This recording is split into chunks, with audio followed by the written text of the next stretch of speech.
how do you really drive your organization to adopt OKRs?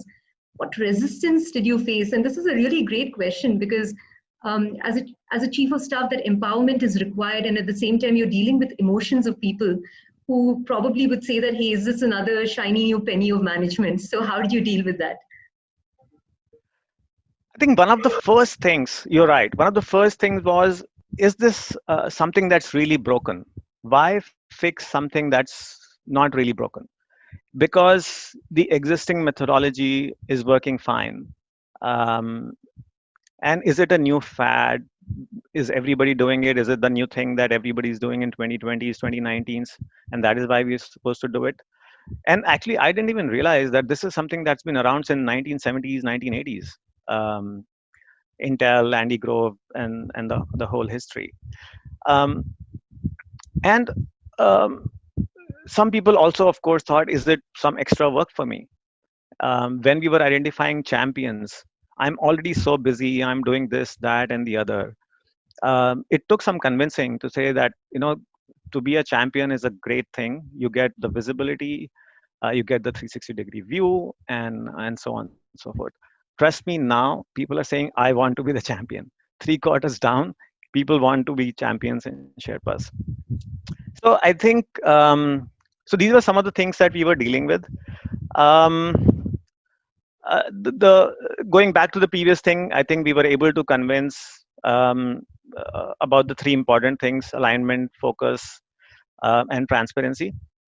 And going back to the initial point, although it is a very simple methodology, objectives and key results, right? Um, but there is some coaching required, right? This is something new. This is a culture change, right? So we are not saying that, hey, you are by yourself. We made sure that we had the right coach, and the coach would, come and give you a training session.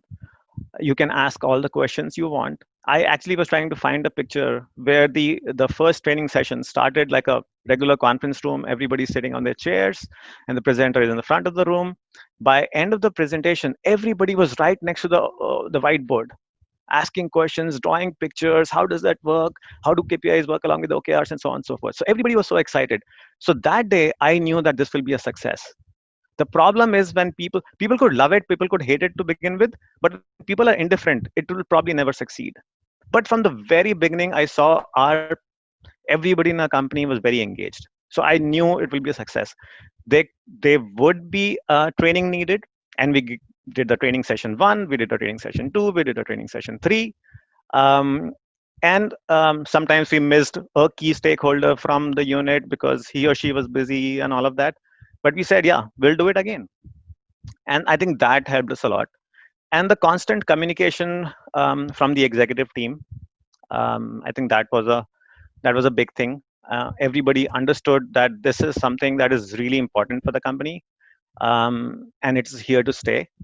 And of course, all the advantages that we saw even early on. But I think, going back, it is very important to have the right training, right? And especially when you identify the champions and the Sherpas and the business owners, they probably need an additional layer of training. The management team needed some handholding, right? So I think that is how we helped. And the fact that we have a very open culture, we are a fast-paced company.